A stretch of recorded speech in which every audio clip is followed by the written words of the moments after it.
Vi Dante sorrindo de orelha a orelha. Aquilo não era um humano, seus dentes agora estavam afiados. Assustado, eu saí correndo sem nem olhar para trás. A entidade parecia encará-la, mas mamãe não sabia dizer ao certo, pois os cabelos cobriam uma boa parte do rosto daquela coisa. Apesar de termos encontrado 7 dessas jovens, 4 continuam desaparecidas, e minha esperança de encontrá-las chegou ao fim.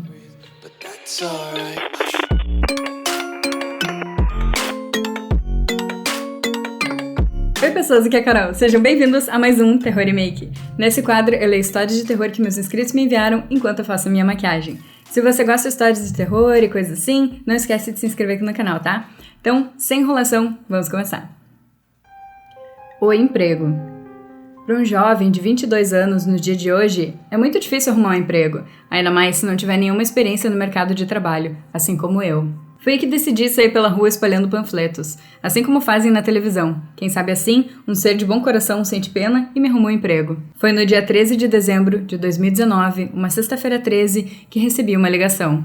Era um homem com voz grossa, aparentava ter de 40 a 50 anos. Disse que tinha um emprego que poderia me agradar, ser vigia de uma pizzaria, das 23 às 6 da manhã, R$100 por hora. Não relutei, não queria saber as objeções, logo aceitei, afinal, eram R$600 por noite. Não tinha como ser mais feliz do que eu naquele momento.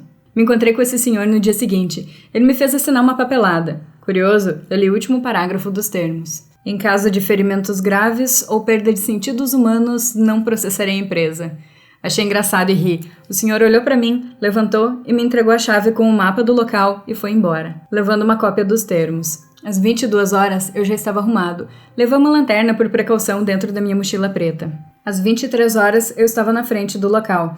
Era horrível, parecia que não era limpo há anos. Cheio de sujeira e com um cheiro de mofo que tomava conta do local. Quando entrei, a porta se fechou sozinha. Eu tentei abrir, mas sem sucesso. Nesse momento, eu me desesperei. Mas já era tarde. Quando entrei, me deparei com mesas reviradas e vários animatrônicos de metal, juntos em uma grande pilha. Deu para perceber que era um tipo de atração quando o local ainda funcionava. Olhei no mapa e segui até a cabine. De longe era o lugar mais arrumado do local, e mesmo assim era insalubre. Tinha um ventilador, uma mesinha com um monitor que mostrava a pizzaria inteira, através de suas câmeras, e uma bateria, que estava carregada até 89%, além de 2 portas eletrônicas e uma janela de vidro. Acabei adormecendo e acordei por volta da 00:30 em ponto.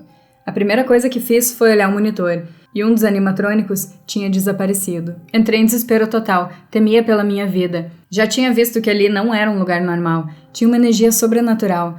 Quando olhei para o lado, ele estava me encarando pela janela de vidro, um enorme urso de metal marrom, que parecia guiado por algum tipo de força do mal. Me levantei rapidamente, tranquei as portas e me abaixei. Foi nesse momento que eu soube que seria o meu fim. Quando eu tranquei as portas, notei que a bateria foi de 89% para 80%.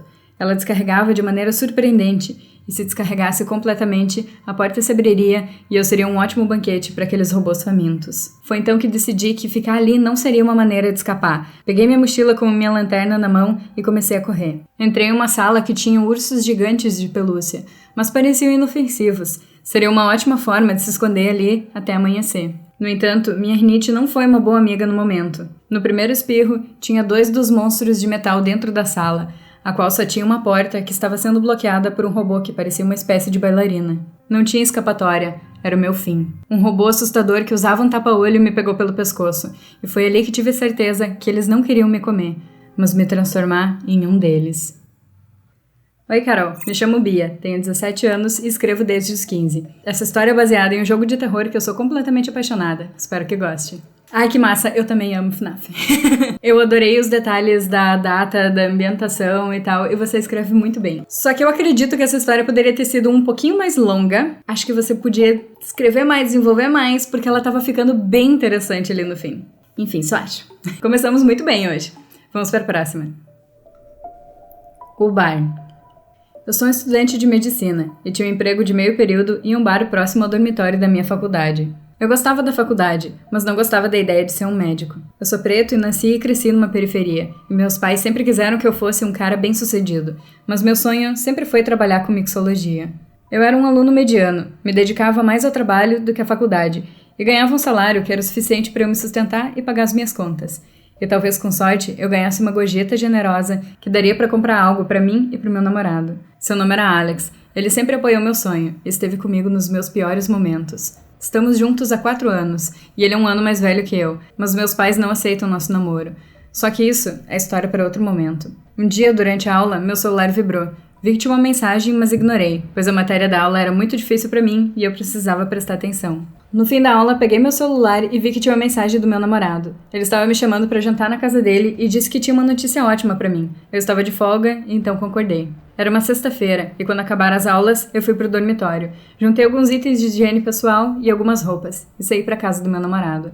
Ao chegar na casa dele, ele veio correndo me abraçar. Ele era muito afetuoso, e sua principal linguagem do amor era toque físico. Então começou a falar e me deu a notícia que iria mudar a minha vida. Amor, sabe aquela amiga minha que se chama Rose? Então, hoje eu descobri que o pai dela é dono de um bar. E eu comentei com ela que você trabalha em um aqui perto e seu sonho era ter seu próprio bar um dia. Ela pediu 1 minuto e fez umas ligações. Daí ela falou pra mim que o pai dela queria te conhecer e perguntou se você podia ir lá amanhã de tarde. Se você quiser, eu posso ir contigo pra você não ir sozinho. Fiquei feliz ouvindo aquilo e aceitei. Pedi ao Alex pra me acompanhar e disse que depois poderíamos voltar pra casa pra passar a noite juntos. Mal consegui dormir na noite de sexta. A minha ansiedade estava me consumindo por dentro e eu estava a ponto de ter um colapso. Sem querer, acordei Alex, pois estava me revirando de um lado pro outro na cama, de maneira inquietante. Ele me abraçou e me acalmou, dizendo que ia dar tudo certo. Na manhã do sábado, quando acordei, meu namorado já estava na cozinha preparando o café. Aqui, amor, fiz suas panquecas favoritas. Fui até onde ele estava e lhe dei um beijo e um abraço. A manhã, que mais parecia um dia inteiro, finalmente passou, e chegou o horário de ir ao encontro do pai de Rose. Meu namorado pegou o carro e nós saímos. Chegamos no bar em torno das 14 horas, mas quando entrei tive uma sensação estranha. O lugar estava lotado. Isso era esquisito, porque bares tendem a ter mais movimento de noite.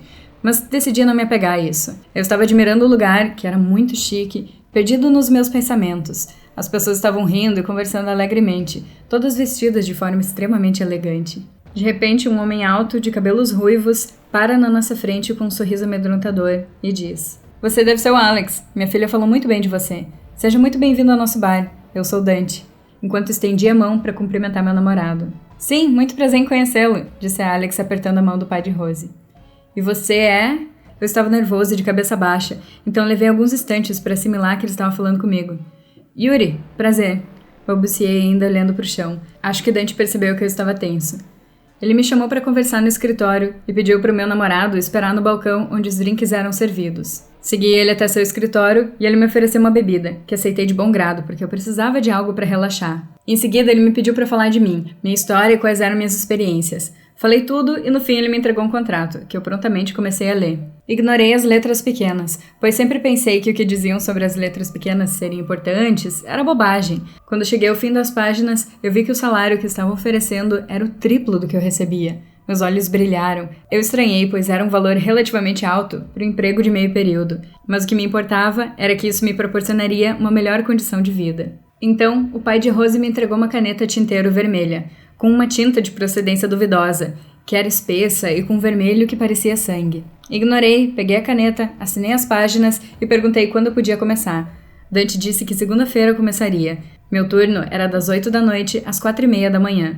O que era bom pra mim, porque eu estudava das 13 às 19 e dava pra eu dormir tranquilamente no intervalo entre o trabalho e as aulas. Desci as escadas do escritório confiante e feliz, e no caminho pra casa expliquei tudo ao Alex. Se passou o fim de semana, e quando chegou a segunda-feira, o dia parecia passar tão lentamente quanto no sábado, e então finalmente chegou o horário do trabalho. Saí do dormitório da faculdade e fui pro bar.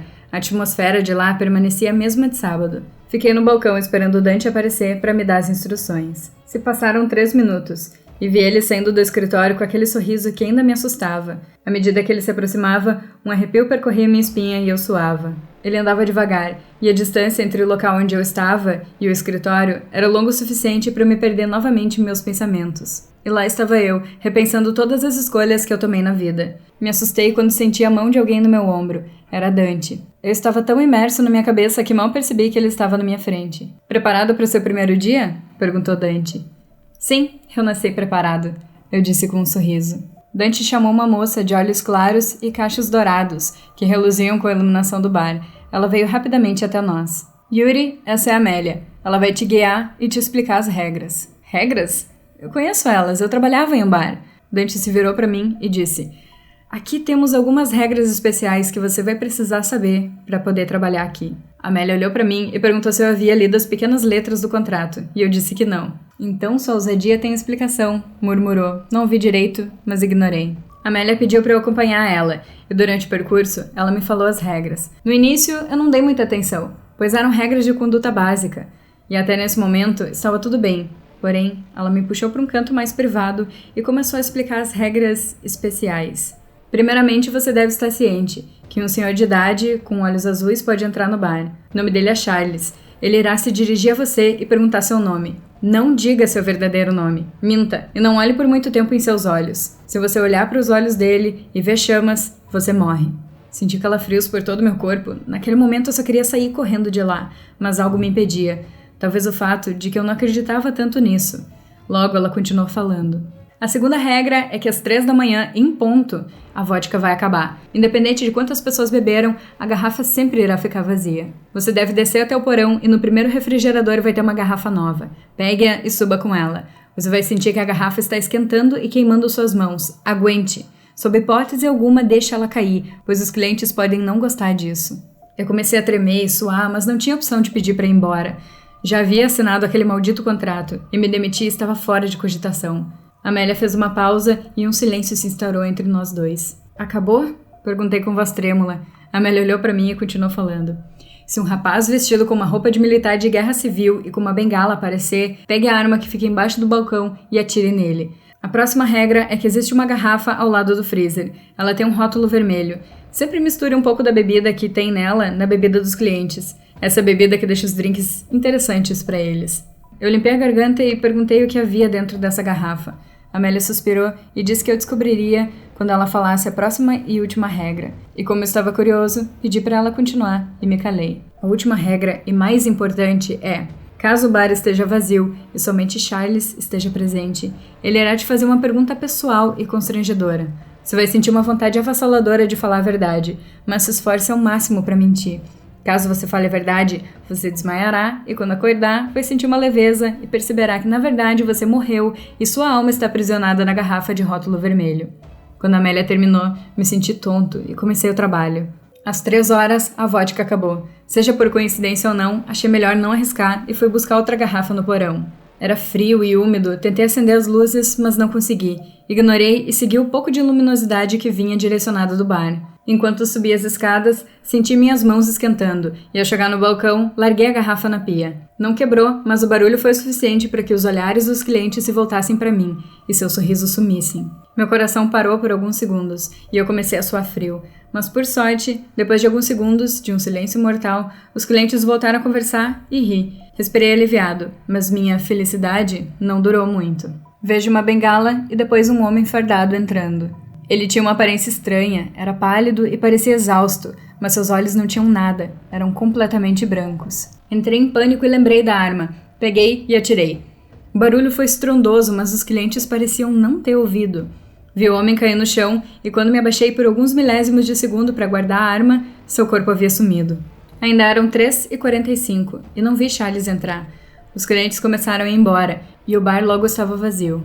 Suspirei de alívio e estava me preparando para fechar. Infelizmente, para o meu desespero, vi Charles entrando no bar. Ele se sentou em um dos banquinhos do balcão e perguntou: "Qual é seu nome, rapaz?" Eu estava prestes a responder quando lembrei da primeira regra, então respondi enquanto desviava o olhar: "Kyle, senhor." Ele me pediu um drink. Enquanto eu preparava a bebida, ele soltou outra pergunta. Dessa vez, foi uma coisa que eu nunca contei a ninguém e foi muito difícil esconder a verdade. "Você sofria bullying na infância, Mariquinha?" Esse era o meu apelido na infância. Eu ouvia muito por ser bissexual e mais afeminado com os outros. Quando eu ouvi aquele velho falar aquilo, doeu. Mas eu me esforcei para ignorar e dizer que não. "Não", respondi me virando de costas, pois meus olhos encheram de lágrimas. Quando me virei novamente, ele não estava mais lá. Eram 4h29. Então me apressei para sair de lá o mais rápido possível. Quando eu estava saindo, senti algo me observando e me virei. Vi Dante sorrindo de orelha a orelha. Aquilo não era um humano. Seus dentes agora estavam afiados. Assustado, eu saí correndo sem nem olhar para trás. De repente, ouço um alarme soando. Era o meu despertador me acordando para ir para a entrevista de emprego com o pai de Rose. Acordei assustado e hiperventilando. Meu namorado entrou no quarto e perguntou o que aconteceu. Eu perguntei como eu saí do bar e ele, confuso, me contou que nós nunca estivemos lá. Percebi que tudo se tratava de um longo pesadelo e pedi a Alex para não ir à entrevista. Mais tarde, nesse dia, Rose me ligou, perguntando como foi, e eu disse que eu não estava me sentindo bem e não tinha ido.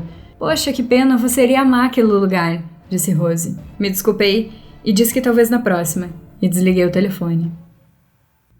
Oi, Carol, essa foi a primeira história que eu escrevi. Ela é de minha autoria, mas tem uma mistura de várias outras que eu ouvi. Por favor, ignore os erros de acentuação e pontuação, espero que goste. Mano, que história massa! Deixa eu te contar uma coisa doida. Eu vou continuando aqui porque eu tô sem tempo, mas eu preciso comentar sobre isso. Quando eu tava escolhendo as histórias e eu tava lendo essa história, eu tava na cama. Daí já tava tarde, sabe? E aí eu peguei no sono, mais ou menos ali pela metade da história, bem antes do caos começar a acontecer, e a tua história entrou no meu sonho.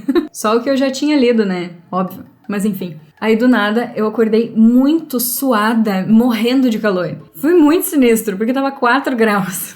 Mas enfim, eu terminei de ler a tua história e eu achei muito massa que ele também tava sonhando. Sensacional, adorei ela. Só digo uma coisa, tu também podia desenvolver mais tua história. Porque ali no início tinha 1 bilhão de detalhes e no final foi mais rapidinho, sabe? Eu sempre digo pra vocês, quando vocês escrevem as histórias, deixa ela ali um pouco parada, vai dormir, vai fazer outra coisa da vida, volta ali dias depois e relê e vê se tem como escrever mais. Porque no início tinha 1 bilhão de detalhes e depois eu fiquei querendo mais, sabe?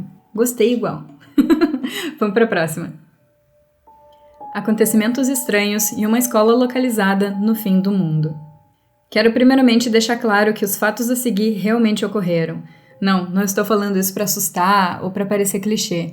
Tudo ocorreu em uma escola que estudei e que meus irmãos também estudaram. Minha mãe trabalhava na escola e achou mais fácil colocar meus irmãos e eu para estudar no mesmo local que ela trabalhava. O problema mesmo era quando ela tinha que ficar até tarde, corrigindo provas. Tínhamos que ficar rodando a escola até ela terminar.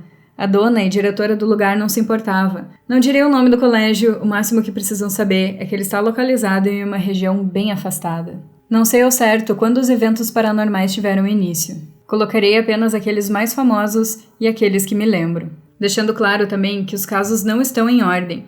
O segundo pode ter acontecido antes do primeiro, e assim vai. Estou apenas relatando os que vêm à minha memória. O primeiro caso que vou contar ocorreu na época de provas, quando os alunos iam apenas fazer as provas e quando terminavam, podiam ir para suas casas. Alguns alunos voltavam rapidamente para o lar, outros moravam longe e esperavam os pais virem buscar. Então, quando terminavam, ficavam conversando entre si ou andando pelo colégio. Uma das alunas foi até o 2º andar para pegar algo que esqueceu. Em questão de poucos minutos, um grito estridente ecoou. Uma das professoras que estava no 2º andar corrigindo provas na sala foi rapidamente ver o que estava acontecendo na sala de onde veio o grito. Segundo ela, a aluna estava encolhida, chorava desesperadamente, falando sobre uma mulher no canto da sala que a encarava sem parar. Mesmo conversando e tentando dizer à jovem aluna que tudo estava bem, a professora contou que não duvidava da garota, pelo fato de outros casos envolvendo aquela mulher já terem sido relatados. Dias depois, ficamos sabendo que a garota teve febre e não queria mais voltar para a escola. Os pais não sabem o que ela viu, mas afirmam que aquilo realmente a traumatizou. O segundo caso é mais conhecido, e dessa vez meu irmão também presenciou. Ocorreu no meio do ano. Os alunos de uma das salas do 2º andar estavam bagunçando, enquanto a professora tentava acalmá-los. Até que em um momento, a porta da sala bateu. Aquilo era estranho, não tinham janelas abertas e nenhuma corrente de ar poderia ter feito a porta bater. Um dos alunos foi tentar abri-la, mas ela simplesmente não abria. Outros alunos o seguiram e resolveram se abaixar para ver por debaixo da porta. O que eles viram foi algo bem estranho. Meu irmão jura até hoje que é verdade. Eram 2 pés, magros e pálidos, parados bem em frente. Os alunos se assustaram e a professora não acreditou no que os garotos falavam, até ela mesma se abaixar para ver. Meu irmão diz que naquele momento, pela primeira vez, viu a professora perder a cabeça. Ela gritava mais que os alunos, estava apavorada, disse ele. Por causa da confusão e da gritaria, os outros professores e alunos saíram da sala para ver o que estava acontecendo. Assim que começou a chegar pessoas, meu irmão diz que a porta misteriosamente abriu. E até hoje ninguém sabe o que diabos foi aquilo. Parecia que a coisa do outro lado estava segurando a porta, nos prendendo ali. Foi bizarro, concluiu. O terceiro é algo que minha mãe me falou. Segundo ela, coisas assim sempre ocorreram naquele andar, e a tendência foi só piorar com o tempo. Ela conta que isso ocorreu quando ela teve que ficar sozinha no colégio, corrigindo provas. Aquilo já era normal para ela, e contos de fantasmas não a assustavam mais. Eu já vi essa mulher várias vezes, nas outras salas, às vezes no corredor, eu apenas tentava ignorá-la. Quando se é mãe solteira e tem 3 filhos, um fantasma não parece grande coisa. Me disse dando uma pequena risada e logo voltar a ficar séria.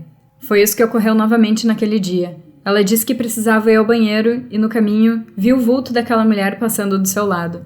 Apenas ignorou como sempre fazia. Foi ao banheiro e voltou para sua sala, onde continuaria a corrigir as provas. Ela conta que estava de olho na prova quando levantou a cabeça e lá estava ela. A mulher estava lá, onde ficam as últimas fileiras de carteiras escolares. A entidade parecia encará-la, mas mamãe não sabia dizer ao certo, pois os cabelos cobriam uma boa parte do rosto daquela coisa. Pela primeira vez, senti um pouco de medo, contou-me. A mulher sumiu depois do que pareceu ser uma eternidade. Ela concluiu sua história dizendo que isso só aconteceu daquela vez, mas às vezes, quando fica até tarde corrigindo provas, bate aquela sensação de que está sendo observada. O quarto caso é o que eu chamo de gota d'água, pois foi o que fez a dona do colégio tomar uma atitude sobre os eventos. Ocorreu quando a irmã da dona da escola veio lhe fazer uma visita. Em um certo momento, ela decidiu ir ao banheiro. Parecia tudo bem, mas então a vimos sair do banheiro tremendo e chorando.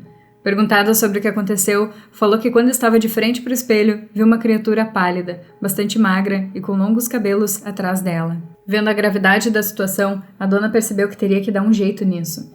Em poucos dias, ela trouxe um padre para rezar em todas as salas, banheiros e outros lugares do colégio. Não sei exatamente se as ocorrências diminuíram, pois meus irmãos e eu já não estávamos estudando lá. Fiquei sabendo desse caso porque minha mãe me contou. Ela ainda trabalha lá, mas não fala muito.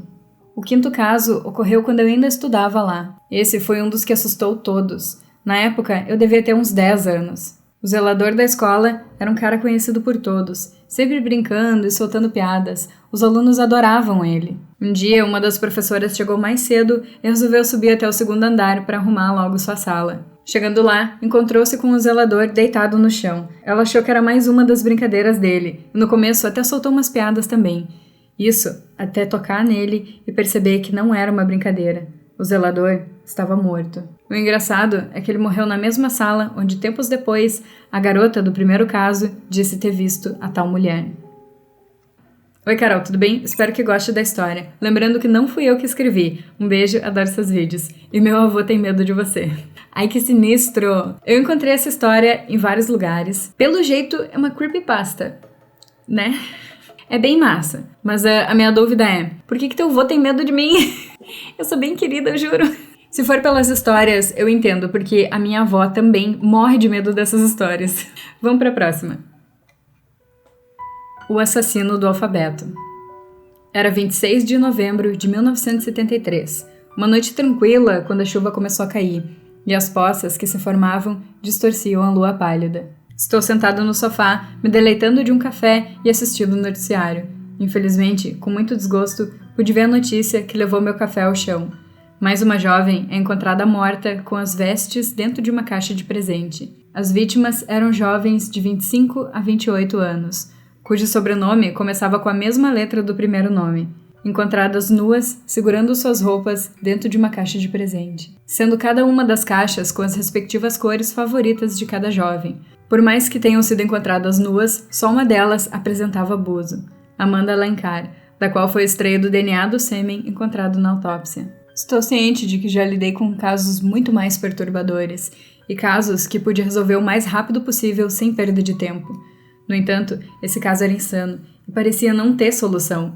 Nunca em minha carreira lidei com um caso o qual não pude resolver. Meu departamento entrou em ação com todas as medidas possíveis, mas não estava avançando em nada, embora os investigadores tenham interrogado mais de 800 possíveis suspeitos em relação aos assassinatos.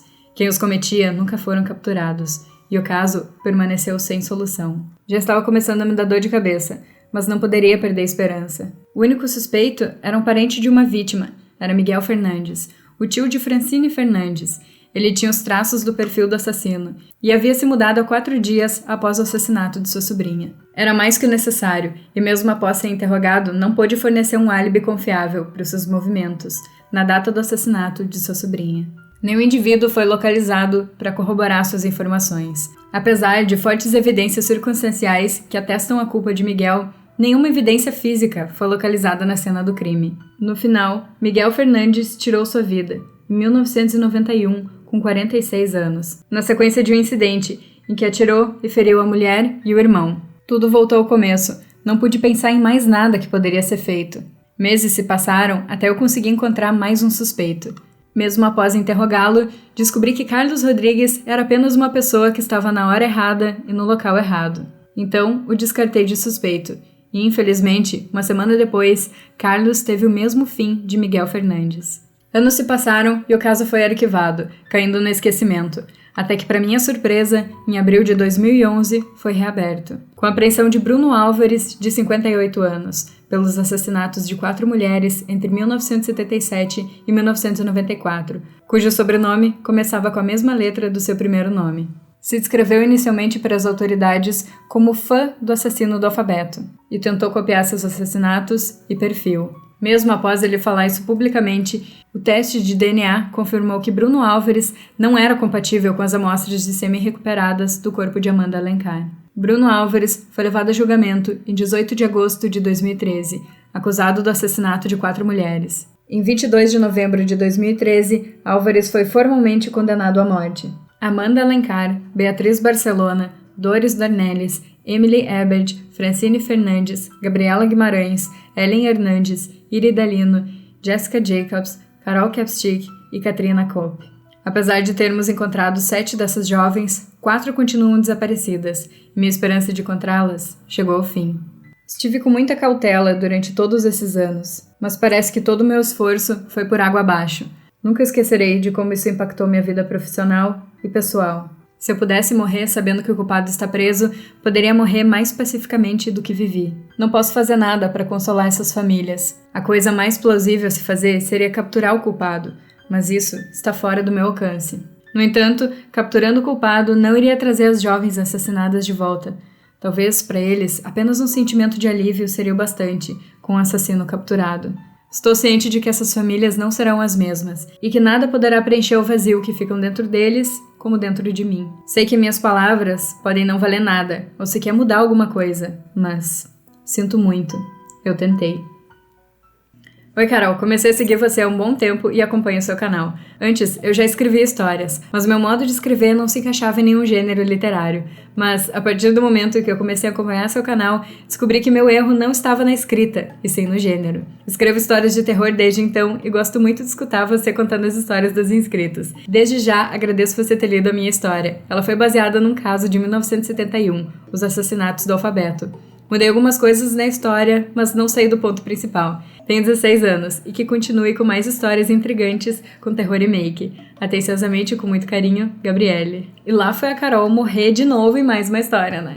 Mas também com um nome desse. Eu fiquei mega feliz com a tua mensagem no final, você não faz ideia. Se eu tô ajudando vocês a escrever mais, a desenvolver essa habilidade, a descobrir coisas que vocês curtem de verdade, então a minha vida tem sentido. E você escreve super bem, eu fiquei completamente hipnotizada lendo a tua história. Muito obrigada. E essas foram as escolhidas de hoje, e essa foi a maquiagem de hoje. Bem Barbie.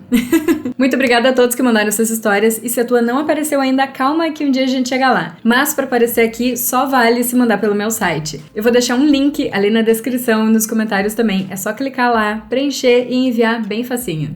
Minha preferida de hoje? Eu fico bem dividida entre a do bar e essa última. Eu não sei qual escolher entre essas duas, eu gostei das duas e eu fiquei querendo mais. E pra você, qual foi a história que você achou mais massa ou bizarra? Me conta ali nos comentários pra saber que tipo de histórias que vocês curtem mais. Se você quiser mais vídeos assim, clica no gostei e inscrever-se ali embaixo. E se você clicar naquele sininho que aparece ao lado, isso ativa as notificações. Assim o YouTube te avisa quando tem vídeo novo por aqui. Quando ele tá de bom humor. E se você quiser ver coisas extras de mim, coisas aleatórias e mini tutoriais de maquiagem, me segue no meu Insta. E é isso aí. Eu espero muito que vocês estejam se cuidando. Muito obrigada por assistir, um super beijo e até a próxima. Bons sonhos!